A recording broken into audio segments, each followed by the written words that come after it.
Hi guys, I am Coach AB, and if you guys are catching this, you are watching Chalk Talk Tuesday on the replay. So let me know below if you're catching this on the replay.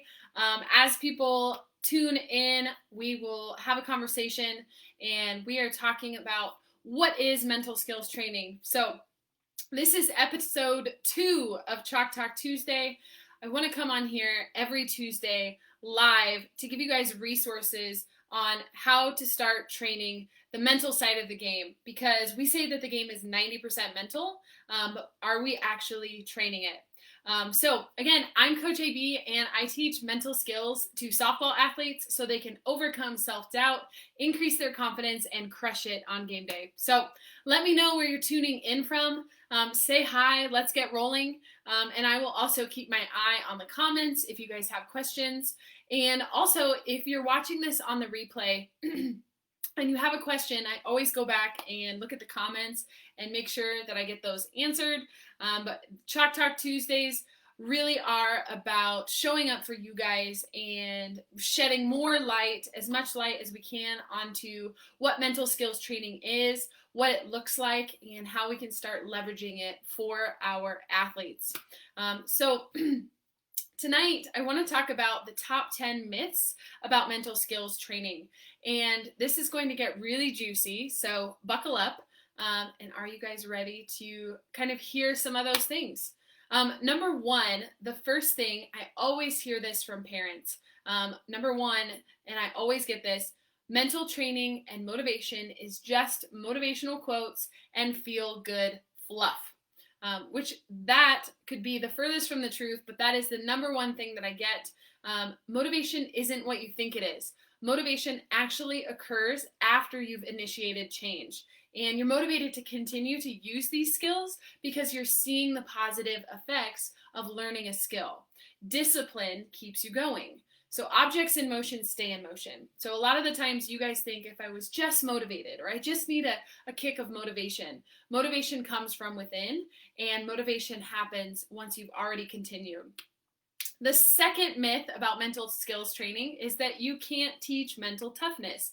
It's just something that girls have and other girls don't. So we talk about growth mindset. That comes from Dr. Dweck, and she talks about the fixed mindset stays stuck and believes that whatever talent and ability we are born with, that's all we have to work with. Whereas growth mindset says that we have the ability to grow and change and how we think about things. And therefore, with effort and a little bit of hard work, we can actually change our circumstances. We can quite literally rewire our brains. Hey Elizabeth, hey Olivia, Christy, Cheyenne, Wyoming, welcome. 3 is she just needs to focus more or try harder on game day. That is a myth, because when you try harder on game day, in fact, when you've put in the work, game day should be easy, and it should be easier and smooth sailing because we've already done the hard work, and we should be able to let our muscle memory do the work for us. So how well do you think you're going to perform if you're in the box thinking about what your body needs to be doing while they're also trying to find a pitch to hit? It's not going to go well. And we've prepared for this moment, and we've let our muscle memory and our mental training flow freely and effortlessly. So a lot of the times parents will say, just focus or just throw strikes. We are trying to do that. But mentally, when we say we just need to focus more, there are mental skills that you can put in place to start to build those techniques. The fourth myth is she just needs more physical practice, more muscle memory, more lessons, more practice. Or maybe even, and I've heard this before, she just needs a better bat. So there is a little bit of truth to this, because you do need a certain level of skill to play our sport. More physical skills will never fix a negative mindset. And it will actually just reinforce the bad thinking and the habits and amplify them. So thinking about it this way, if your daughter spends more time in the cages and it still isn't translating to game day, then what would that mean when she really does suck or she really does have a bad game? Because surely by now she should have seen results because she's practiced, but she's still not seeing the results. So therefore she's associating with the fact that I have all this practice and I still suck. More practice doesn't equate to better performance if what's going on upstairs isn't fixed. Myth number 5 is my daughter doesn't need mental training. If we invest in mental skills training, it means that something's wrong with my daughter. Not true. You can't leave mindset to chance, and simply not working on it doesn't cut it anymore.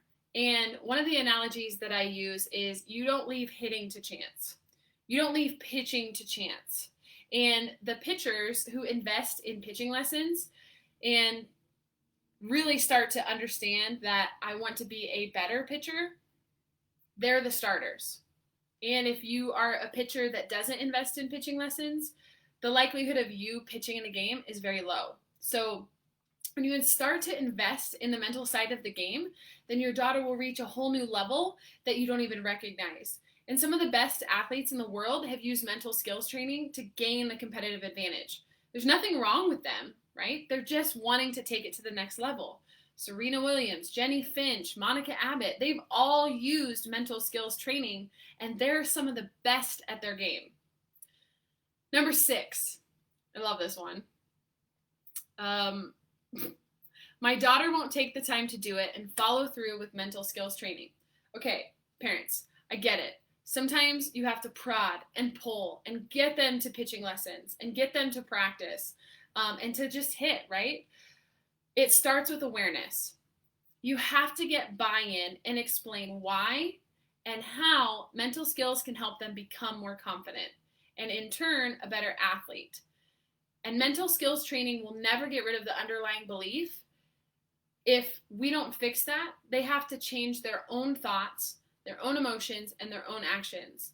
And they have to take ownership of this experience and the empowerment of changing their habits and their beliefs towards failure and success and everything in between. Research has shown that the more in control an athlete has, the more perceived they perform better. So as they start to see, hey, I actually am in control, they will perform better. And research has shown that as they're more in control and more aware of their thoughts, they can effectively start to change how they think and these habits as well. So the next one that I want to talk about is once my daughter has an aha moment with her mental game, she'll finally break through. She'll finally get it. Mental training is not a quick fix, and it's not a hack. It takes work. Just like hitting, we have to take reps. And just because you're successful in the cage doesn't mean it will always translate to the field. You have to build mental muscle memory. It's a process, not an event. You have to trust the process. Just as if you would trust going to a hitting lesson, it's not going to work overnight. It's going to take some continuing practice. Number 8, mental training isn't working. She's not getting it. Growth happens at different rates for different people, and everyone has different learning styles. So knowing that she didn't become a pitcher overnight or after a few lessons, it's not going to take hold right away. So have a little bit of patience and don't give up, because when you lean in when it gets uncomfortable, that's where the magic happens. Number 9, once the mental side is figured out, then it will stay that way. And I hate to break it to you, but there's no finish line. Your mental game is never done. You don't coach a sport, you coach people who play the sport. And we're human. They're going to make mistakes, and those negative voices will never go away. We just learn how to manage them. And let them be vulnerable with you. Even Olympic athletes struggle with this, and let them know that they're not alone, and you are human, and then it's natural and normal. And we can do that as adults as well, because we also have negative thoughts, and those will never go away. We just get better at managing them. Number 10, this is the last one. There's not enough time to add it to our already busy schedule, or it takes too much time. So one of the things I want to talk about is you find time for things that are important to you. You make time. Coaches that spend 15 minutes talking about the mental side have athletes who have more effective practice in just 45 minutes rather than going to the grindstone for 60 minutes. If you have an hour to practice, I know as a coach, I'm spending 15 minutes talking about the mental side because it's going to be more fruitful for them. More physical skills will never fix a negative mindset. It will actually just reinforce bad thinking patterns and amplify them. So there you have it. Those are the top 10 myths for mental skills training. I loved putting these together for you guys. I love putting them to the test and putting them to rest, really, that these are untrue statements, and mental skills training really is growing in our sport. And you can have the competitive advantage for your daughter right now. This will take off. I don't know if you guys remember 5 to 10 years ago, back when I played, having a hitting coach was rare. And now everybody has a hitting coach and everybody has the best bat.